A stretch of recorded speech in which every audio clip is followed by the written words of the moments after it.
Hello everyone, this is a bit of an experimental video style, a dive into the history of Thomas characters with real world numbers, be it Duck, Toby or even Boko. Today I shall be focusing on Oliver the Western Engine. So, who is Oliver, you may ask? Oliver is a Great Western Railway 1400 class auto tank who runs on the Alsborough branch line with Duck, Donald, Douglas and his faithful brakeman Toad, and in the books he also works with his two auto coaches Isabel and Dulcie. Now that we are familiar with who Oliver is, let's get started on his history on the mainland, also known as England. Oliver, along with the rest of his class, was designed by Collett C.B. and was built on the 31st of August in 1934 at the Great Western Railway Works in Swindon. Oliver was given the running number 1436, which is seen in multiple Railway Series illustrations. Oliver's shed in 1948, and likely since he was built, was 82C, also in Swindon, likely on a local branch line. Unfortunately, there's not much information about Oliver's counterpart, 1436, but his last shed, from which he was withdrawn, was 81C in Southall. Oliver would go on to being withdrawn on the 31st of October in 1958. Unfortunately, in real life, Oliver was disposed of by Market Limited in Caerphilly, I think it is, on the 30th of April 1959. However, unlike in the real world, in the realm of Thomas, Oliver would escape from the cottage torch, so why don't we have a look into that? Before we dive into Oliver's daring escape, I might as well cover Oliver's faithful friends Isabel and Toad. I'd like to think Oliver met Isabel whilst he lived in Southall, presumably on another local branch line, which ran auto trains, where engines would be at one end of, or sandwiched between coaches, and driven from the engine up front on the way up the line, and from special cabs in the coaches on the way back. Duck would also be fitted with these controls. Similarly, Thomas has similar controls in the books for push-pull services with Annie and Clarabelle on his branch line. Oliver probably also met Toad on this line, likely as a brake van for the branch line. Upon discovering he was to be taken for scrap, Oliver and his crew would make a plan to escape to the North Western Railway, run by Sir Topham Hatt on the island of Sodor. Oliver would decide to take Isabel, the last auto coach on the line left, and Toad, who were also destined for scrap, along for the mission to find salvation. Oliver would begin his daring journey that very night, camping out in old yards and sheds, behind wagons, and more. After several nights of signalmen passing them on from signal box to signal box, British Railways would catch wind of a mystery train and attempt to hunt Oliver down. A friendly signalman would warn Oliver and tell him to hide on an old branch line to a quarry until it was safe enough to continue the escape. The crew and guard blocked the line with rubbish, and Oliver was forced to spend almost a week hidden on the old line, diesels growling like hounds outside.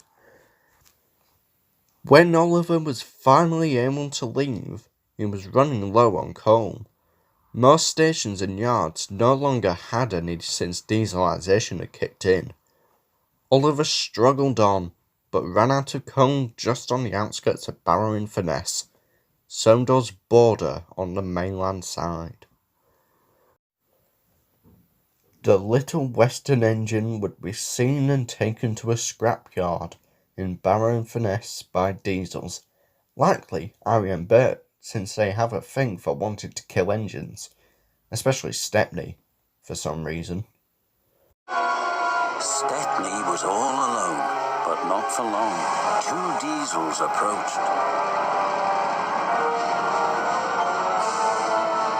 Got you this time, Stepney. You'll make very fine scrap indeed. Buffer in bit.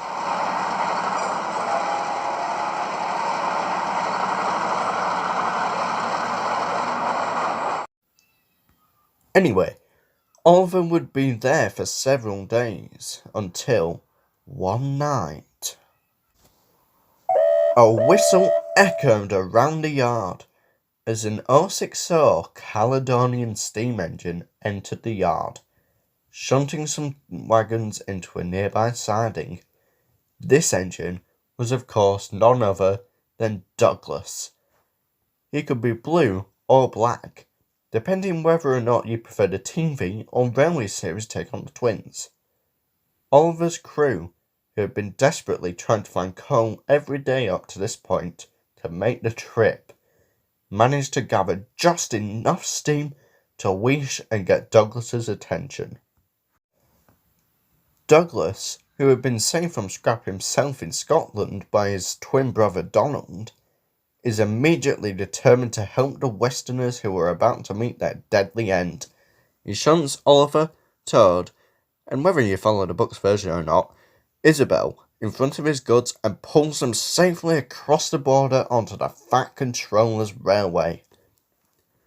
Oliver, Isabel and Toad would be mended and painted in full Great Western colours, matching duck and becoming part of the Ulster branch line, which the engines would endearingly nickname the Little Western, much to Duck and Oliver's delight.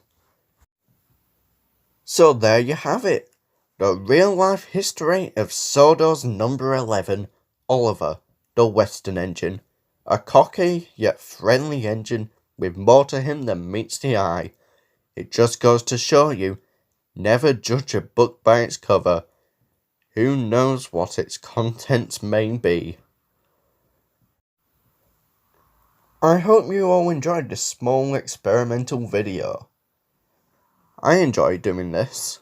Feel free to suggest characters for me to cover the real life history of, or just for headcanons for characters in general.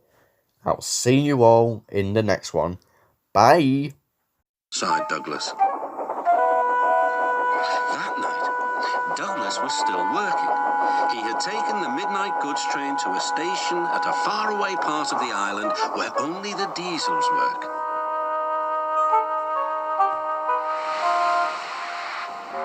He was just shunting, ready for his return journey, when... That sounds like a steam engine, he thought. The hiss came again. Who's there?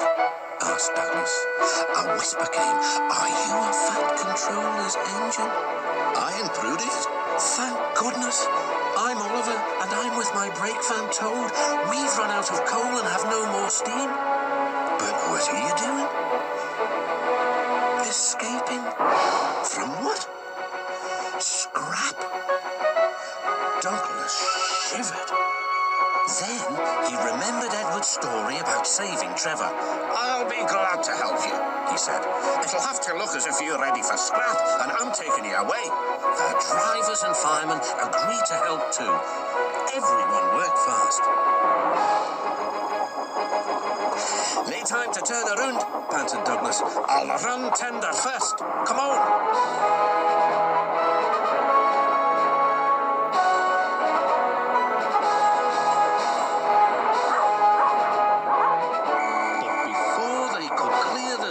They were stopped. Aha! Exclaimed the foreman. A Great Western engine and a brake van too. You can't take these.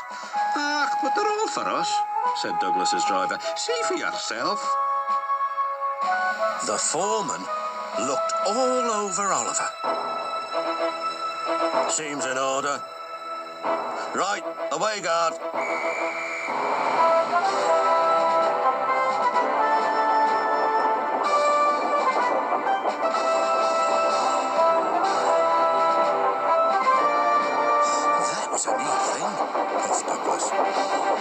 We've had worse, smiled Oliver, and they forged ahead.